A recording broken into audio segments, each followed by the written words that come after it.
দেশের স্বাধীনতা, সার্বভৌমত্ব ও অস্তিত্বের প্রশ্নে সব দল ঐক্যবদ্ধ থাকার ঘোষণা। দর্শক, আপনাদের সাথে আছি আমি জাহিদ খান।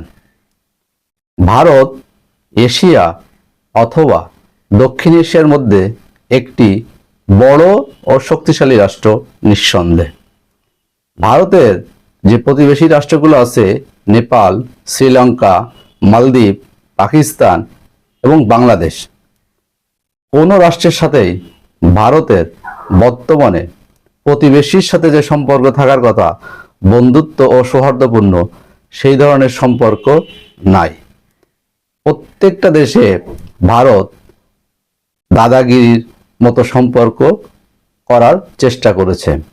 গত 15-16 বছরে বাংলাদেশের অভ্যন্তরীণ বিষয়ে ভারত যে হস্তক্ষেপ করেছে, সেটা 5ই আগস্টের পর ডক্টর ইউনূসের নেতৃত্বে অন্তর্বর্তীকালীন সরকার গঠনের পর সেইগুলি আর করতে না পারার কারণে বাংলাদেশের বিপক্ষে ভারত সংখ্যালঘু নির্যাতনের মিথ্যা নাটক সারা বিশ্বে প্রচার করছে।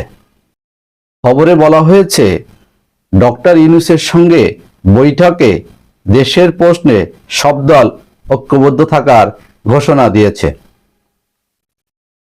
প্রধান উপদেষ্টা ডক্টর মোহাম্মদ ইউনূসের সঙ্গে বৈঠকে দেশের স্বাধীনতা, সার্বভৌমত্ব, অস্তিত্ব ও মর্যাদার প্রশ্নে রাজনৈতিক দলগুলো ঐক্যবদ্ধ থাকার ঘোষণা দিয়েছে বলে জানিয়েছেন আইন উপদেষ্টা অধ্যাপক আসিফ নজরুল।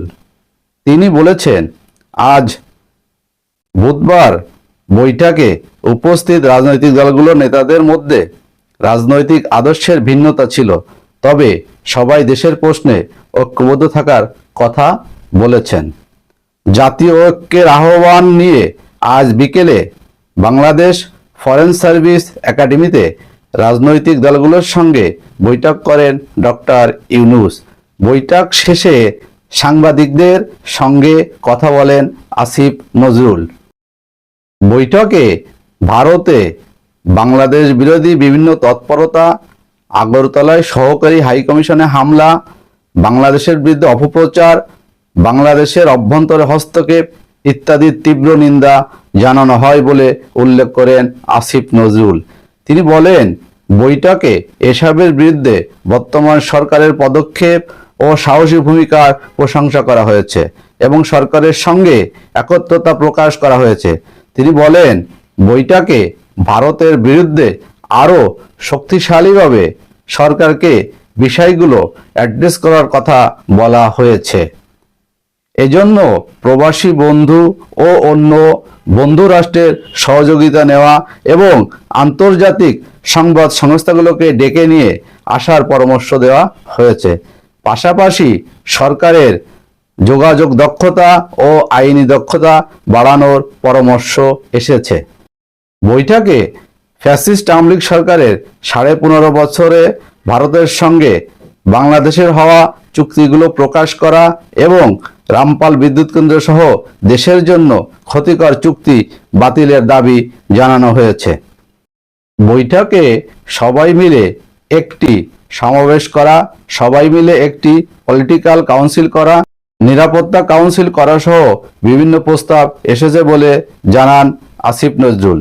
তিনি বলেন, সবার মূল সুর ছিল আমাদের মধ্যে মত, পথ ও আদর্শের ভিন্নতা থাকতে পারে, অবস্থানের ভিন্নতা থাকতে পারে, কিন্তু দেশের স্বাধীনতা ও সার্বভৌমত্বের প্রশ্নে সবাই এক। সবার উপরে দেশ। রাজনৈতিক সমাবেশের মাধ্যমে এই বার্তা জানিয়ে দিতে বলা হয়েছে। প্রধান উপদেষ্টার সঙ্গে রাজনৈতিক দলগুলোর বৈঠকে বিএনপির স্থায়ী কমিটির সদস্য খন্দকার মোশাররফ হোসেনের নেতৃত্বে 5 সদস্যের একটি প্রতিনিধি দল অংশ নেয়। বিএনপির প্রতিনিধি দলে আরও ছিলেন আব্দুল মঈন খান, নজরুল ইসলাম খান, আমির খসরু মাহমুদ চৌধুরী ও অধ্যাপক এজেড এম জাহিদ হোসেন। বুধবার প্রধান উপদেষ্টার সঙ্গে বৈঠকের পর গণমাধ্যমে আলাপকালে বিএনপির স্থায়ী কমিটির সদস্য ডক্টর খন্দকার মোশাররফ হোসেন বলেন, স্বৈরাচার আওয়ামী লীগ ও তাদের দোসরদের সব ষড়যন্ত্র মোকাবেলা করতে সরকার জাতীয় ঐক্যের আহ্বানে পাশে থাকার প্রতিশ্রুতি দিয়েছে বিএনপি। জাতীয় স্বার্থে ঐক্যমত্য ও নির্বাচনী রোডম্যাপ চায় বিএনপি। পতিত সরকার আজকে বিদেশে গিয়ে ষড়যন্ত্র করছে, সবাই মিলে আমরা ষড়যন্ত্র মোকাবেলা করব। জামাত ইসলামের আমির ডাক্তার শফিকুর রহমান 4 সদস্যের প্রতিনিধি দল নিয়ে এই বৈঠকে অংশগ্রহণ করেন। ডাক্তার শফিকুর রহমান প্রধান উপদেষ্টার সাথে সংলাপ শেষে সাংবাদিকদের বলেন, দেশবাসী আগামী 2-1 দিনের মধ্যে সুখবর পেতে যাচ্ছেন। আমরা কারো পাতা ফাঁদে পা দিব না, কারো কাছে মাথা নত করব না। দেশের স্বাধীনতা ও সার্বভৌমত্বের প্রশ্নে কোনো ছাড় নয়। সব ষড়যন্ত্র মোকাবেলা করতে আমরা ঐক্যবদ্ধ। এবি পার্টির যুগ্ম আহ্বায়ক ব্যারিস্টার আসাদুজ্জামান ফুয়াদ প্রধান উপদেষ্টার সাথে সংলাপ শেষে সাংবাদিকদের বলেন, বাংলাদেশের স্বাধীনতা ও সার্বভৌমত্বের প্রশ্নে সকল রাজনৈতিক দল ঐক্যবদ্ধ আছেন বলে সরকার প্রধানকে আশ্বস্ত করেছেন।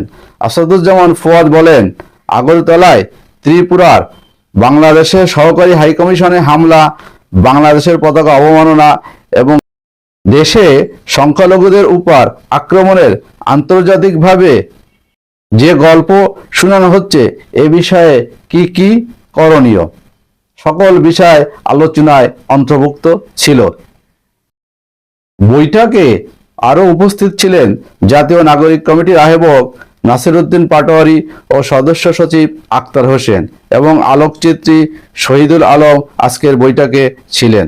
বাংলাদেশের কমিউনিস্ট পার্টির সিপিবির সভাপতি মোহাম্মদ শাহ আলম ও সাবেক সভাপতি মুজাহিদুল ইসলাম সেলিম, গণতান্ত্রিক বিপ্লবী পার্টির সাধারণ সম্পাদক মুশারেফা মিশু, জাতীয় পার্টির জাফর মোস্তফা জামাল হালদার, বাংলাদেশের সমাজতান্ত্রিক দলের বাসদ উপদেষ্টা খালেকুজ্জামান, নাগরিক ঐক্যের সভাপতি মাহমুদুর রহমান মান্না, বিপ্লবী ওয়ার্কার্স পার্টির সাধারণ সম্পাদক সাইফুল হক, গণসংহতি আন্দোলনের প্রধান সমন্বয়কারী জুনায়েদ সাকি, গণ অধিকার পরিষদের সভাপতি নুরুল হক নূর ও সাধারণ সম্পাদক রাশেদ খান।